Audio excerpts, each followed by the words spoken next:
President Donald ট্রাম্পের অভিবাসন নীতি সামনে আসার পর থেকেই যুক্তরাষ্ট্রে স্টুডেন্ট ভিসা নিয়ে অনিশ্চয়তায় পড়েছে লাখ লাখ ভারতীয় শিক্ষার্থী। ভেঙে গেছে মার্কিন মূল্যকে পড়ার দীর্ঘদিনের স্বপ্ন।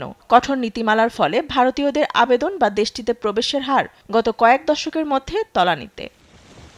হায়দ্রাবাদে আন্তর্জাতিক শিক্ষা পরামর্শদাতারা জানান, যুক্তরাষ্ট্রে ভারতীয় শিক্ষার্থীদের ভিসা আবেদন নেমেছে প্রায় ৭০%। এর অন্যতম কারণ হিসেবে দেখা হচ্ছে ভিসা অ্যাপয়েন্টমেন্টের স্থগিতাদেশ ও ভিসা বাতিল।